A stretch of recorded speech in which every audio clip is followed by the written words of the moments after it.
मंडळी नमस्कार. कसे आहात? मजेत? गुड.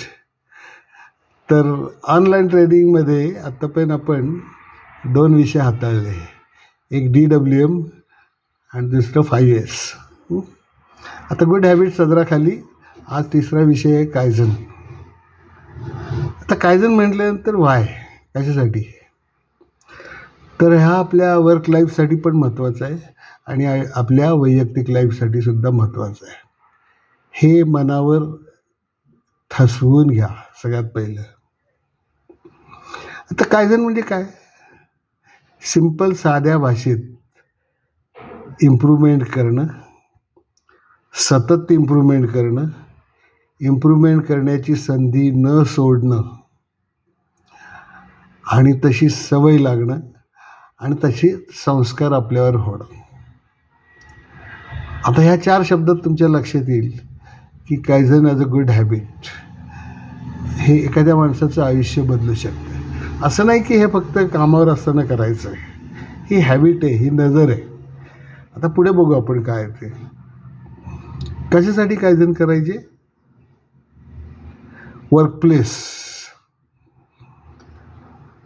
काम सोपं करण्यासाठी करायचे कायझन आणि काम एन्जॉय करण्यासाठी काम करायचं आणि वर्कप्लेस एन्जॉय करण्यासाठी काम करायचं.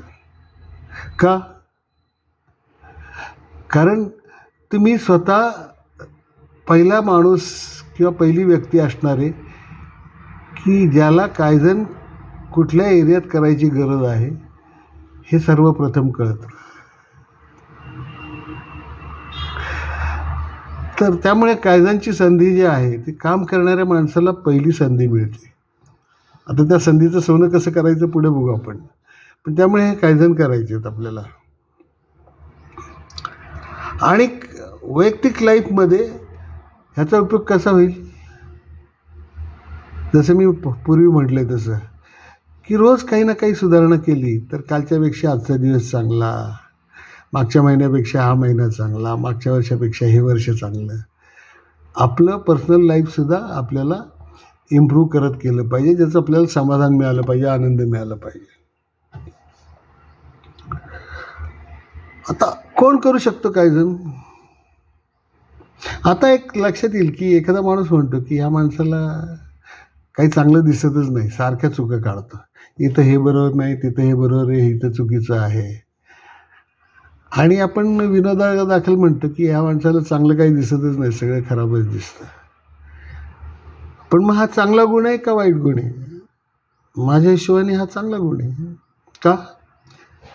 तर ज्या अर्थी त्याला काही त्रुटी सापडतात आजूबाजूला नजर मारल्यानंतर, त्याचा अर्थ त्याच्या डोक्यात ह्याला इम्प्रूव्हमेंट करण्यासाठी काय करायला पाहिजे ह्याची सुद्धा जाणीव झालेली असते. त्यामुळे तो सतत त्रुटी शोधतो आपल्याला. तर कायझन कोण करू शकतो? की ज्याचे ॲबनॉर्मॅलिटी आहे चांगला आहे, स्ट्रॉंग आहे. त्याला आपण म्हटलं की ह्याला सतत काही ना काही त्रुटी दिसतात. त्रुटी दिसणं म्हणजे काय? ॲबनॉर्मॅलिटी समजणं. ॲबनॉर्मॅलिटी आहे ज्याचा स्ट्रॉंग आहे तो कायझन चांगले करू शकतो. आणि त्याला सपोर्टिंग ॲनालिटिकल ॲबिलिटी, म्हणजे त्याचं जे डोकं आहे, विचार आहेत किंवा ठीक आहे हे चुकीचं आहे पण हे बरोबर या पद्धतीने करता येईल, इथे गॅप आहे पण ही गॅप भरून या पद्धतीने करता येईल. तर अशी माणसं कायझन चांगले करू शकतात. अर्थात कायझन आयडिया जो जनरेट करतो त्याला प्रत्येक वेळेस कायझन इम्प्लिमेंट करता येईलच असं नाही. त्याला कोणाची तरी मदत लागू शकते. पण मग ती मदत आपली घ्यायची तयारी पाहिजे. आपल्या TPM सर्कल त्यासाठीच आहे आपल्याला. तर TPM सर्कल थ्रू आपण ती मदत घेऊ शकतो. तर ज्याचा ॲबनॉर्मॅलिटी आहे चांगला आहे, ज्याची ॲनालिटिकल ॲबिलिटी चांगली आहे आणि कायझन अंमलात आणणारी यंत्रणा त्याला माहिती आहे की इथे आहे, माझी आयडिया ही इम्प्लिमेंट होऊ शकेल. तर अशा पद्धतीने आपण हे कायझन करू शकतो. आता कुठे करायचे कायझन? एव्हरीवेअर. वर्कप्लेस असेल तर 1S2Sचे कायझन करा, जेजचे कायझन करा, सेफ्टीचे कायझन करा, डिफेक्टवर कायझन करा, ब्रेकडाऊनवर कायझन करा, प्रोडक्शन लॉसवर कायझन करा, कॉस्ट लॉसवर कायझन करा, एन्व्हायरमेंट इम्प्रूव्हमेंटसाठी सुद्धा कायझन करा. तर कायझन करायला एरिया भरपूर आहे. तर शोधक नजर पाहिजे आपल्याला की कुठे इम्प्रूव्हमेंट करायची. आता हे सगळं जर एवढं सोपं असेल तर कधी कधी कायझनचं स्पीड ड्रॉप होतं, कायझन आयडियाज फेल होतात. ह्याची कारणं काय ही पण लक्षात ठेवा तुम्ही.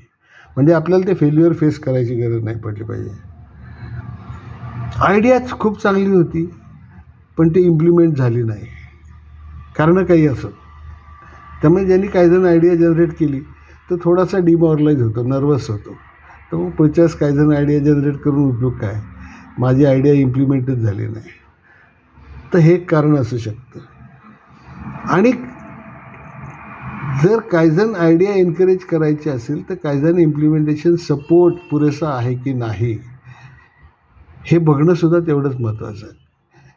कायझन आयडिया इम्प्लिमेंट करताना एखादा मेंटेनन्सचा माणूस लागेल, एखादा टूल फिक्सरचा माणूस लागेल, एखादा परचेसचा माणूस लागेल.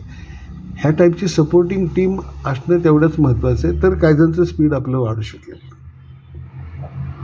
आणि दुसरं, कायझन आयडिया जनरेट झाली, कायझन इम्प्लिमेंट पण झाली, पण कालांतरानं तो कायझन जो आहे तो डेड झाला. तर जनरेट झालेला इम्प्लिमेंट झालेला कायझन डेड होता कामा नये. अशी जर कायझन डेड व्हायला लागली तर नवीन नवीन कायझन आयडिया जनरेट होऊ शकणार नाही. आणि मग ज्यांनी कायझन आयडिया जनरेट केली, इम्प्लिमेंट केली, त्याला रेकग्निशन पण मिळालं पाहिजे, त्याचं कौतुक पण व्हायला पाहिजे. तर ह्या कायझन आयडिया फेल्युअर होण्याची ही कारणं आहेत, ही पण आपण लक्षात ठेवली पाहिजे, जेणेकरून आपल्याला पुढच्या प्रवासामध्ये कायझन फेल्युअरचा सामना करायची गरज पडली नाही पाहिजे. तर मी पुन्हा एकदा सांगेल की कायझन प्रत्येकासाठी आहे, प्रत्येक ठिकाणी आहे, आपल्या वर्क लाईफमध्ये आहे, आपल्या पर्सनल लाईफमध्ये आहे. हळूहळू ती हॅबिट बनली पाहिजे आणि तो आपल्या संस्काराचा भाग व्हायला पाहिजे. तेवढं लक्षात घ्या. कायझन जनरेट करा. We are there to encourage you, support you. Thank you very much. Have a nice day.